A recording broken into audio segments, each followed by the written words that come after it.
So this video is going to be a little bit different because I want to share with you guys a little bit of a story back when I was in high school, and this is how it went. So I was a senior in high school. I was already committed to NC State. For those that don't know, I committed as a two-way, and this is back when I pitched. Freshman year, by the way, at NC State, I didn't pitch very well, and that's what transitioned me over to third base. I got drafted by the St. Louis Cardinals and played 7 years of pro ball as an infielder. So a lot of my high school teammates, my coaches, even myself, I would have thought that I would have pitched at that next level. So it's really important to understand who you are today in high school is not going to be who you are necessarily at that next level. But this story goes back again in my senior year of high school. It was 2014 at Sarasota High School, and it involved myself and the head coach of about like 30 years. He's been there forever, Coach Clyde Metcalf. So we were playing, I don't even remember the name of the high school, but it was the worst team in the entire league, right? We bullied them basically, we run ruled them, and it was my start day. And not to toot my own horn, but I was definitely the ace on the pitching staff. I think I had like a .3 ERA my senior year of high school. I almost threw two, and I hate saying almost, but I almost threw two no-hitters in a row. Almost. There's one game in one tournament that I had a one-hitter, and then the second game that I actually did throw a no-hitter, we lost because we had like 4 errors or something like that. But either way, I was pretty dominant on the mound. But we were playing against the worst team in the league, in the conference, or whatever you call it. And I just remember the first inning, I think I walked the bases loaded. I just wasn't feeling super confident in. I remember I think it was my slider. And I remember the catcher at the time was just kept calling slider, and I kept shaking off because I was like, I don't feel comfortable throwing this pitch. I know that I don't have the feel for this specific pitch, and I chose to shake off. I didn't know this, by the way, but supposedly there's like this internal rule. You're not supposed to shake off the catcher because the signs are, or the pitch calling is coming from the dugout from the coaches, and that's basically a sign of disrespect towards the coaches. So this story is a little bit about how players and coaches can sometimes clash, right? And that's okay with competitive athletes that are looking to excel and really push themselves. So and I was definitely that competitive player when I was a senior in high school. Even though we were playing against the worst team in the league, I still wanted to perform well. And it felt like maybe I was playing down to the competition, which is very, very common. And I wasn't happy with that, right? So I was shaking off in this first inning a few times. I come back, I walk back to the dugout. I think I might have given up a run or something like that, but nothing that I was too worried about. I think we scored like maybe 5 runs in the second inning because I knew like we were going to be set. But I remember, Coach Metcalf took me aside and said, "Who do you think you are shaking off me?" Right? And I was like, "What do you mean?" Like, I couldn't locate my slider to save the world, right? Like I just couldn't do it. I wasn't able to find the zone. I wasn't able to drop it in for a strike. Why would I throw a pitch that I'm not comfortable with? Why would I ever? And this was the belief that I had when I was a senior in high school. I think I was, 17 years old. Real quick, if you have a son in 10th, 11th, or 12th grade who wants to play college baseball, listen up. At the Mendoza Baseball Academy, I built a triple play with the physical development, mental toughness, and a recruiting system that gets players noticed. And it's 100% remote, so no missed school, no wasted travel, just real results from home while your son works one-on-one with me. Click the link below to learn more and book a call with either myself or a team member today. So I was a teenager, right? But the way that I acted in that specific moment, I wasn't super proud of, right? I voiced my opinion. I said, hey, I don't feel comfortable with this. At the end of the day, I'm the one like basically throwing the ball. Of course I'm going to shake off. And I think I might have said something along the lines of that. Of course I'm going to shake off. I'm not going to throw a ball that I know is going to be a ball, right? Like I'm not going to throw any pitch that I just don't have any command of. I don't feel comfortable with. And at the end of the day, like I'm the one in charge. I'm the one with the ball in my hand and I'm the one throwing the pitch, right? The catcher can call whatever they want. And this is literally my mindset.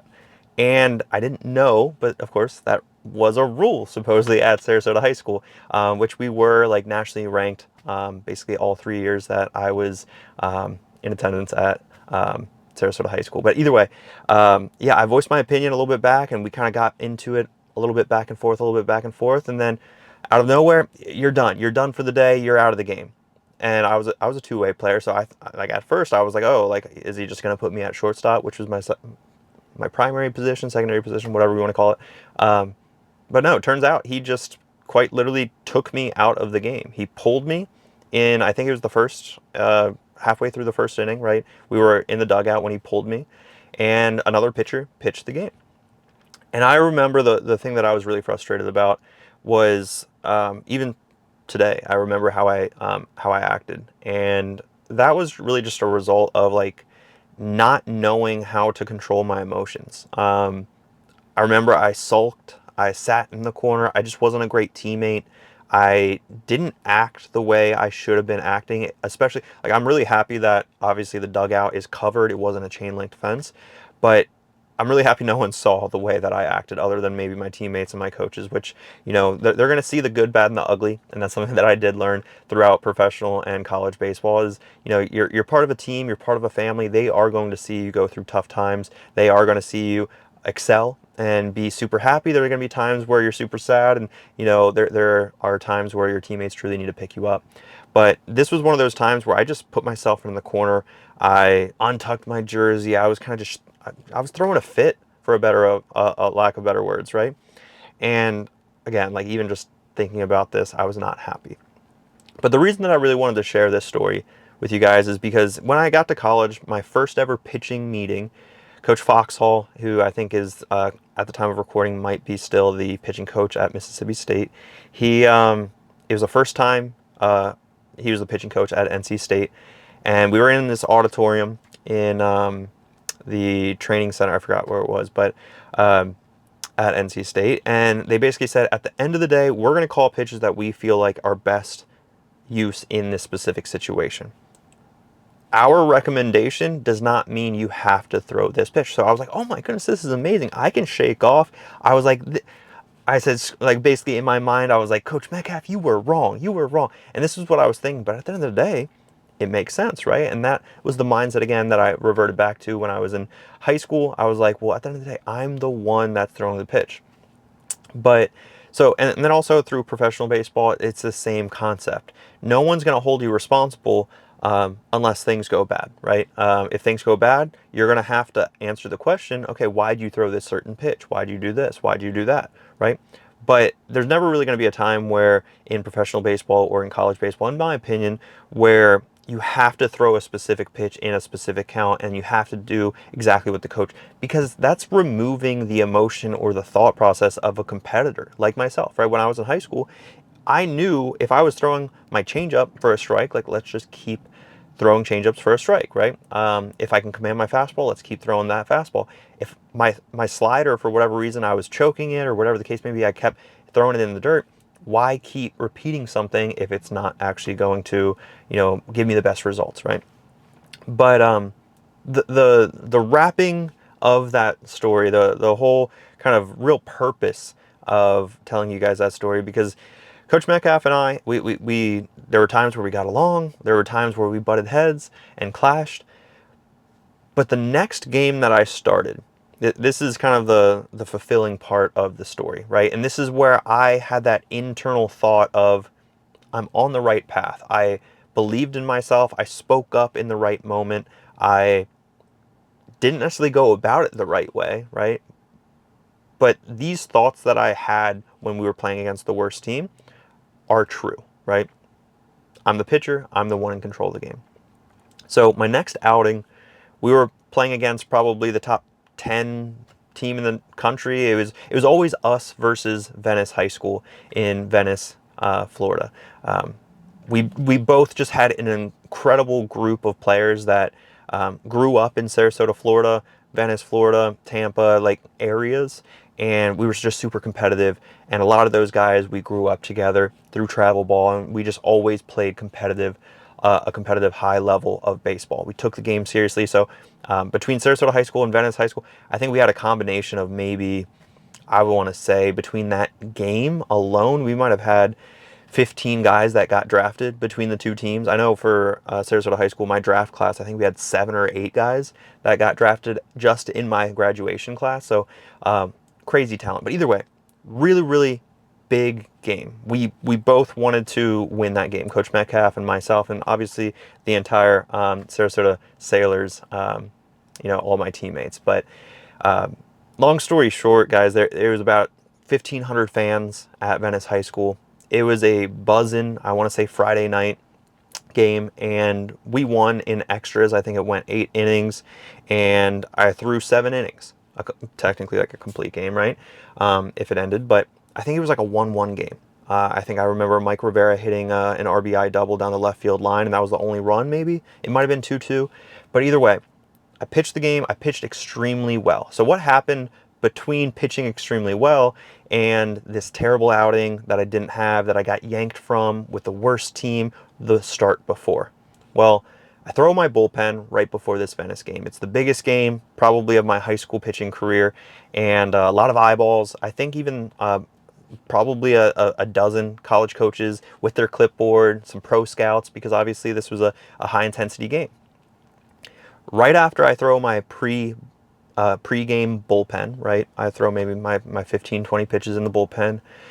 I walk to the dugout from right field to the first base dugout with the catcher. And I remember Coach Metcalf meets me, and we kind of just like collide like this, right? We don't collide, but he meets me. We stop and have a quick 10-minute chat, or 10-second chat, right? He goes, he might have put his hand on my shoulder, and he goes, Mendy, or, Evan, throw whatever pitch you want today. This is your game. And then he let me be, right? And I remember in that moment, I said, finally, I can relax. I can focus on getting these guys out and controlling the game. And one thing I do remember about that game is they loved to run. They loved to run. They loved stealing bases. And I remember Dalton Guthrie in particular. He got on first base. I might have walked him, might have gotten a single. And I might have picked off a good 10 times before I maybe threw 2 pitches. Okay, so think about that. I literally picked off 10 times. I remember the whole stadium was booing at me because, again, we're the rivals and we're the away team, so rightfully so. But I remember by like the 10th pickoff, and anybody that was at that game or any of my teammates that know, drop a comment if you're watching this right now. But by the 10th pickoff or so, I remember Dalton was over there at first base, and he might have taken a 6-inch lead. He was like, forget this. I'm not going anywhere. I'm not stealing. This guy's crazy. He's basically picking off every other time he comes set.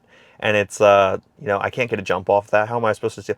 And I really controlled the running game. I controlled, obviously, my pitch selection, thanks to Coach Metcalf for giving me that opportunity.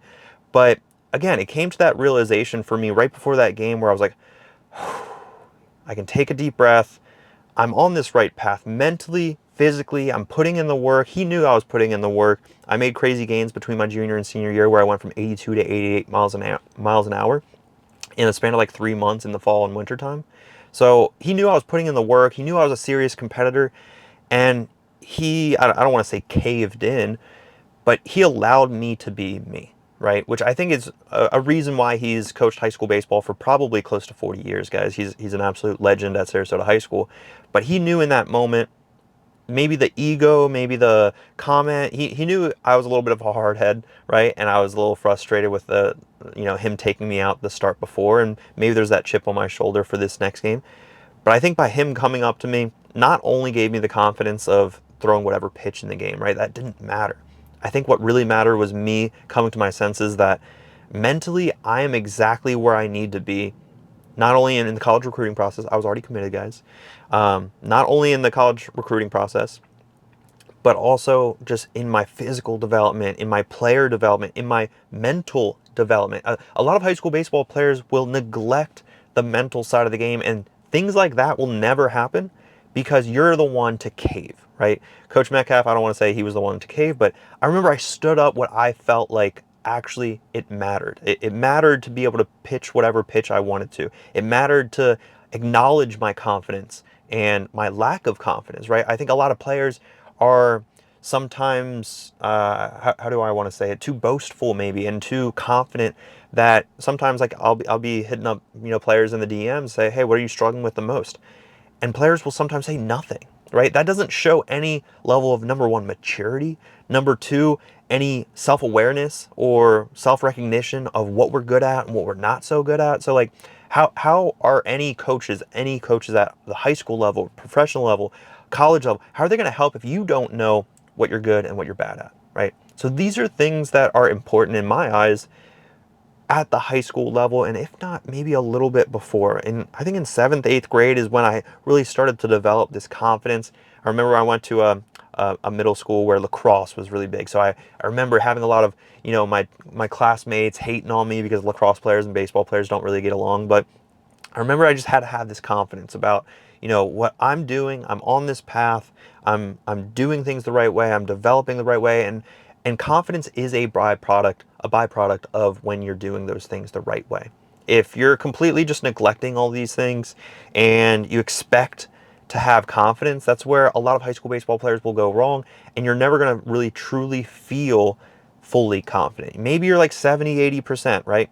But you're not going to be 100% confident in your abilities, in your mindset, in your ability to speak up and take a stand.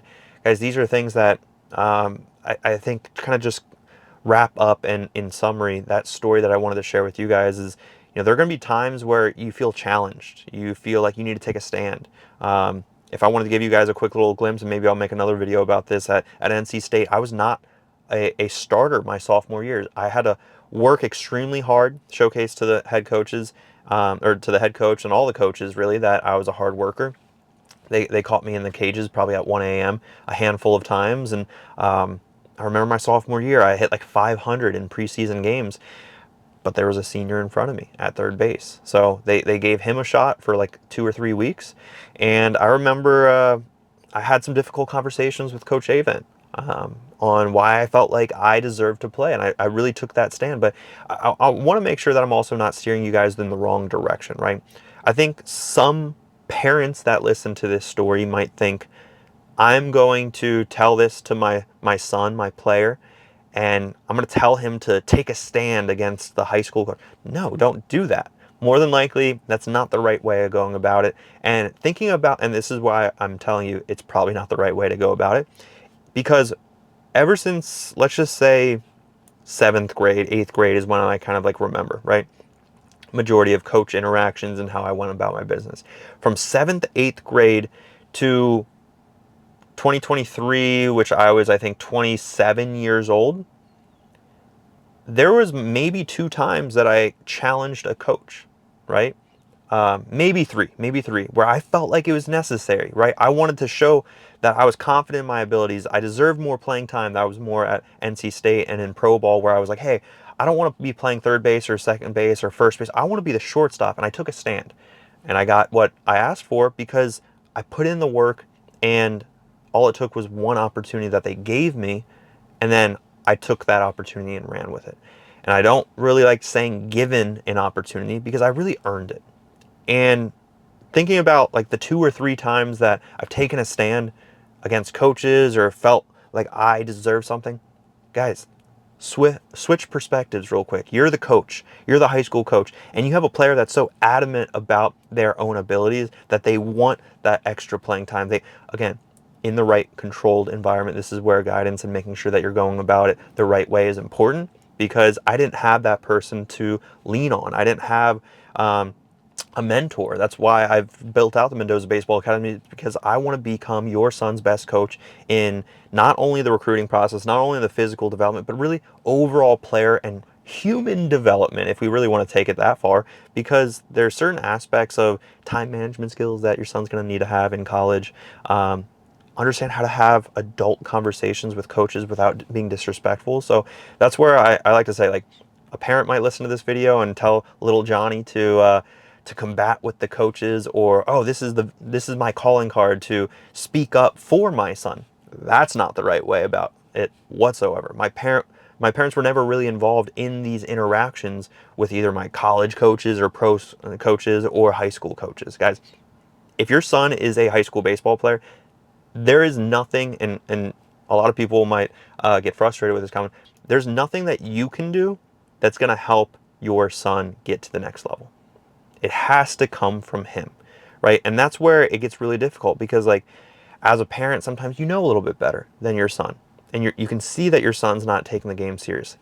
Okay, he's not taking the game serious. He will get passed up by players that will take the game seriously, that will get seek for that guidance. We'll seek the extra edge in the player and physical development, right? These are all areas that a lot of players will neglect and other players will put a focus on, and that's going to be the separator, guys. There are times where I was in pro ball and the separator was sometimes just, 1 or 2 miles an hour of exit velocity, right? And we would track those things, and of course the player development side of things, they would track like average exit velocity, and sometimes it just comes down to a couple of extra batting average points or an extra 10 points of slugging percentage or OPS. These things carry weight in decisions when at that stage, of course. So hopefully this story made some sense, made you guys understand. Looking back, of course, myself being a 7-year pro, went through the college recruiting process. Looking back in high school, in college, and pro ball, there were one time each at all of those levels where I felt like I needed to take a stand. I had to be mentally mature. Again, how I reacted to getting pulled wasn't the best moment of my career. Honestly, one of the worst. But again, very, very important to understand that when you feel confident and ultra confident in yourself, it's okay to learn how to play the game of baseball through that confidence, right? Because internally, it just never made sense to me. A coach calling pitches, like, that doesn't make sense. Like, I'm the one in control. I'm the one feeling the ball off of my fingertips. I feel like I should be the one making that decision. So it was cool to see that Coach Metcalf kind of took that stand as well right before that really big game against Venice. And he said, hey, it's your game. There's no pitch calling. You throw whatever pitch you want, because he also wanted to win that game too, and so did I, and we ultimately did. So just wanted to share that story with you guys. If it made any sense to you, go ahead and share it with your player, or if you're a player watching this, share it with your parent, or maybe even your coach. If there's anybody that goes to Sarasota High School or knows of Coach Metcalf, go ahead and put that down below in the comments. But I really appreciate you guys, sitting through this little bit of a story time, a little bit of a different energy through this video, separate from the other videos that I posted as far as physical development, mindset and recruiting, because that's something that I also love to discuss with you guys through, obviously, on Instagram, here on YouTube, and everywhere else. So down below in the description, you'll see a couple of links as far as going over to my Mendoza Baseball Academy if you want a little bit more additional help to see how I can work one-on-one with you or your player. Go down below in that description and check out the triple play.